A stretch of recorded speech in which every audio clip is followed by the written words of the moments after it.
Hello everybody and welcome back to A Court of Words and Pages. My name is Natalie and today I have my June TBR. So yes, June, it's almost summer. School's about to get out. I go to like maybe the 18th of June and then I am done. But of course, those first few weeks in June, while I will be in school, will my teachers really be giving me a lot of work? No, we're almost done with all of our learning this year and I could not be happier. And hopefully that means all the time for reading, although we'll see. I do have some plans about things I'm planning to do like every day during the summer to try to keep myself busy, and one of those things is content creation. I'm hoping to bring you all a lot of content in June, starting with hopefully 3 videos a week, which is maybe a bit ambitious, but I think I can do it. I'm not quite sure. I may be doing some traveling in June after we get out of school, so we'll see. We'll just see how much I can get through in June.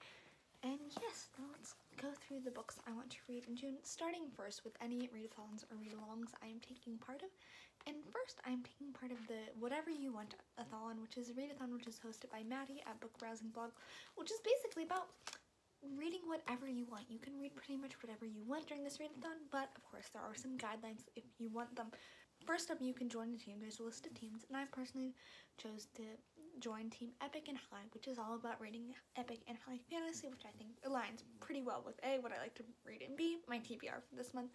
And 2, there are also prompts that you can choose to fulfill. I'm not going to be like finagling a TBR that like fits all of the prompts. I'll just read a book, and if it fits a prompt, I'll mark it off when I fill in the book in the spreadsheet. And then the read-along I'm participating in actually brings me along to the first book I am going to be reading this month, as I am taking part of Witchlands Along, which is hosted by Jade at Jade Reads, so I will link her announcement video below, as well as the Whatever You Want-a-thon announcement video. And in Witchlands Along, we are reading the Witchland series by Susan Detter, and this month's book is Sight Witch, which is the 2.5 installment in the series, and I believe we are following Ryber. So yes, that is what this book is about. I'm not quite sure specifically, but in the Witchland series, we first start off by following Safi and Azul, and Safi is a truth witcher, which means she has the ability to discern truth from lie, and obviously that is a very coveted power. People really want her power, so she chooses to keep it a secret until one day a blood witch catches her son.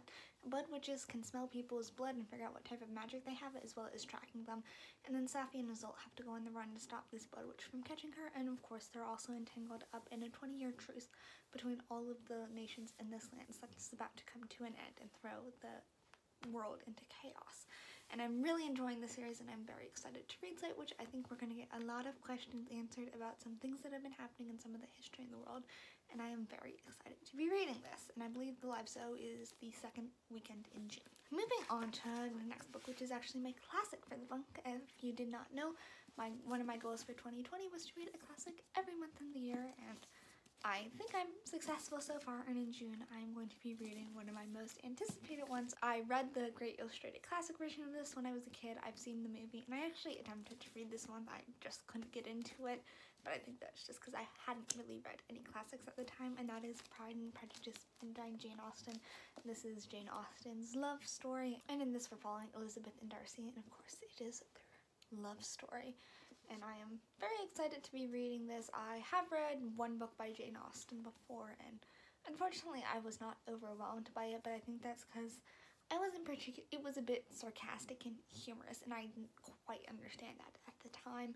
So yes, I'm very excited to be reading this one. Next up is one that I don't know a whole lot about. I picked it up off of my English teacher's shelf and thought, hey, this looks interesting, and I heard some stuff about it around booktube, and I thought, you know what, I'm going to read that, and that is Never Let Me Go by Casualty. So in this book, I believe we are following 3 children, Kathy, Ruth, and Tommy, who are, when they were younger, were students at this elusive boarding school where they were basically kept being reminded how special we are. Then we're following Kathy years later as Tommy and Ruth are re-entered in her life, and they have to look back at their shared past and understand just what it is that makes them so special and how that gift will shape the rest of their time together. So I honestly have no idea what this book is about, but I am so excited to dive into it and see this mystery and just how it's going to fold out. And I've heard that this book is incredibly emotional, so you know, maybe it will make me cry. I haven't done that in a hot minute, crying a book, so maybe. The next 2 I'm going to be talking about are conclusions to favorite series. The first one being The Hero of Ages by Brandon Sanderson, which is the third and final book in the first era of the Mistborn trilogy, which is one of the series in Brandon Sanderson's extended universe, The Cosmere. So Mistborn is absolutely one of my favorite books in the series. I've read this year. The Final Empire was amazing, and The Well of Ascension was great as well. And they've been my favorite books this year, so I'm just hoping that this one will live up to everything else. I'm currently like 110 or so pages in that I started earlier this year, but had to return my copy of the book to the library. So oops, I'm trying to find an audiobook so I can listen to this one, but with little luck happening in that department. But yes, so in Mistborn, we follow Kelsier, who is a Mistborn, and that means he has the ability to digest and control all the different types of metal, and metal gives you different powers, like the ability to push and pull on metals to heighten or soothe people's emotion, as well as many different things. In this world, there are allomancers who can control one type of metal, except for Kelsier is a Mistborn, which means he can control all of them, and he is recruiting a team to try to take down the oppressive government that has been ruling their land for 1,000 years. And in this assembling of the group, he finds Vin, who has what she calls luck. She works in a gang, and she helps them by if they're in a tricky situation, she can use her luck to get them out of these situations. But of course, Kelsier finds her and discovers that she is a Mistborn, and so he recruits her onto the team.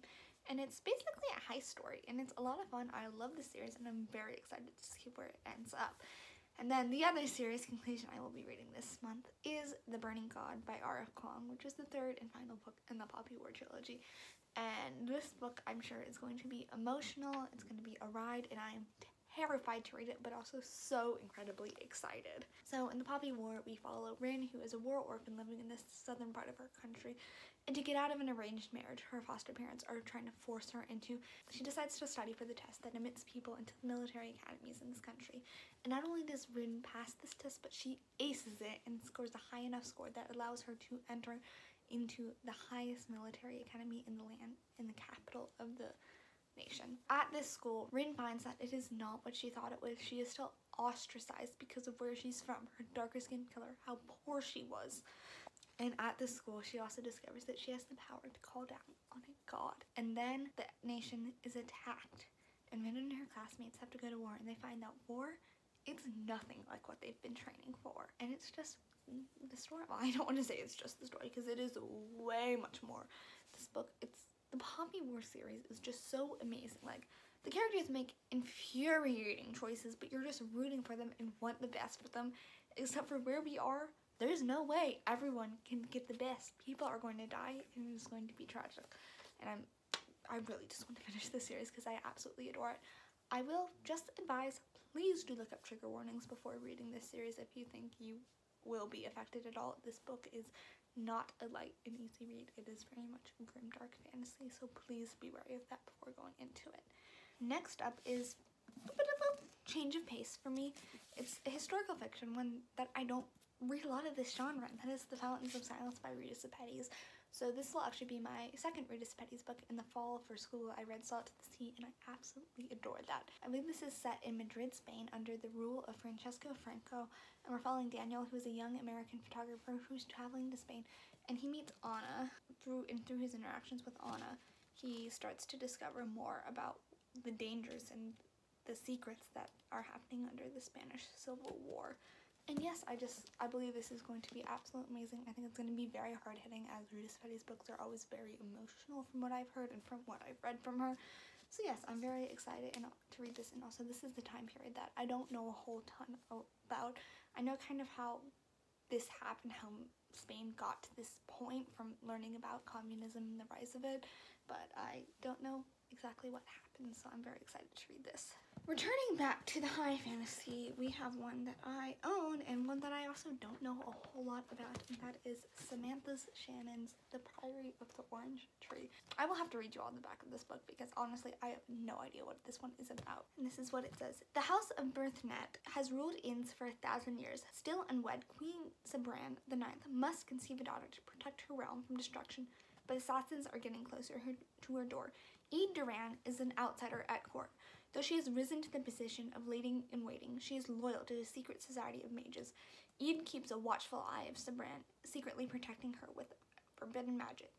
Across the sea, Tan has tried to be a dragon rider since she was a child, but is forced to make a choice that could see her life unravel. Meanwhile, the divided East and West refuse to parley, and forces of chaos are rising from their sleep. So honestly, I have no idea what this is about, but I am so excited to dive into it. Also, oh my god, it's so big! It's a huge fantasy book, and I know this was originally written as a standalone, but I think Samantha Shannon is actually currently working on a companion to this. So yes, very exciting. Okay, and finally, we're just gonna finish up with 2 more romance ones. First up is The Score, which is by Elle Kennedy. This is the 3rd book in the Off-Campus series, which I think I read the first 2 in May? Did I read the first one in May? I think so. Okay, we're gonna go with that. But so, I don't know a whole lot about The Score. I know this is Dean's book, and I think it's this romance with Allie, who we meet earlier in the series.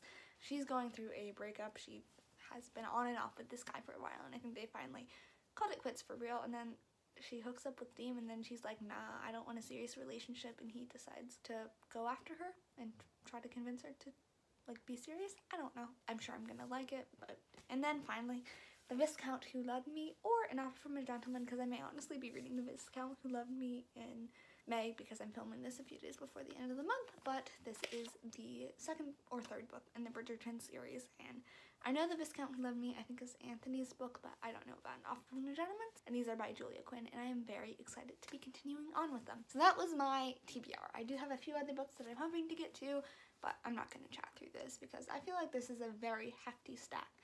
However, I do have one more book I'm going to be adding to this TBR, but I don't know what it is.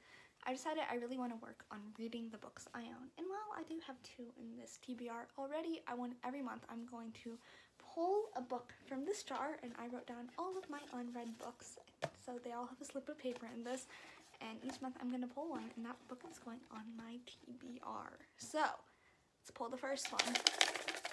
I'm really scared because there are a lot of books on my shelf that I do not know how I feel about, but we're gonna go with, that's 2, this one.